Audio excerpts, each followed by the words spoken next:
What's up, everybody? Mike Lindsley back with you here on the Built in Buffalo Podcast Network. Make sure you subscribe to our YouTube channel here. And, of course, follow us on Twitter at BuiltInBuffalo_. We're talking about 7 days a week of Buffalo Bills content covering this team, man. Buffalo, BuiltInBuffaloNews.com, audio and video and articles, you name it, the staff, the content creators, it's a great place to go, man. And we just hit 60,000 followers on Facebook. Thank you for that as well. Built in Buffalo, all over the social platforms. And don't forget, this week on the show, make sure you listen to all the shows, but my show, the Pandemonium Podcast, features Tyler Dunn, the terrific author of The Blood and Guts. He's, of course, the Go Long founder, and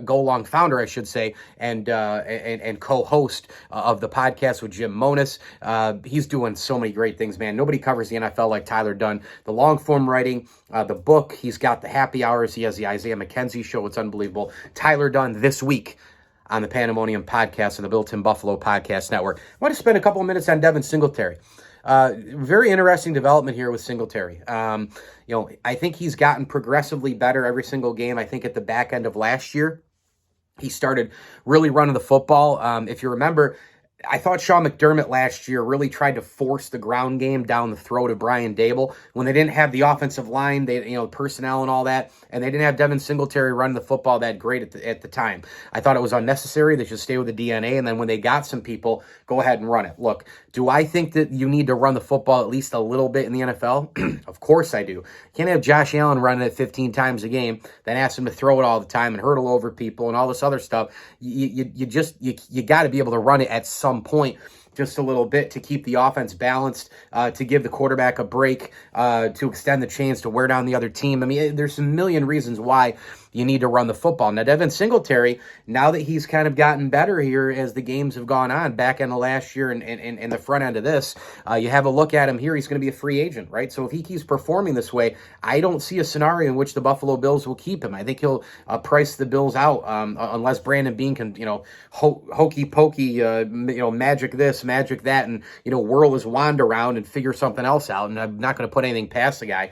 But Devin Singletary, he'll probably command $8 to $10 million a year, which is hard to believe. You don't pay a running back of his caliber that kind of money, even if he does have a terrific year this year. And then another scenario here is that, we've heard whispers about Saquon Barkley. He ain't going anywhere because the Giants are all of a sudden 5-1 contending as I record this for a postseason spot. You've got a situation going on with Christian McCaffrey, right? The Panthers are fire selling it across the board. Robbie Anderson's out. They want to shop McCaffrey. The Bills, would you give up some draft capital and try to do it because you're in the window?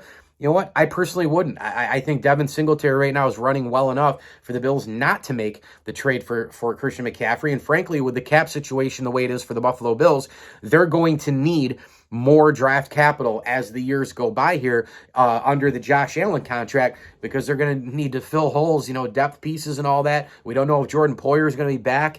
There's injuries. There's things that happen. And again, they're up against it with the salary cap. So it's just a situation here where I think if you look at Devin Singletary, there's a lot of things, right, that he affects right now in terms of free agent market, the Bills offense and their success and the balance of that offense with Ken Dorsey and obviously, the trade market as well. But right now he's playing well enough where I would not touch Christian McCaffrey. Mike Lindsley with you here. Thanks for watching and listening. It's the Built-in Buffalo Podcast Network. Audio, video, articles, 7 days a week.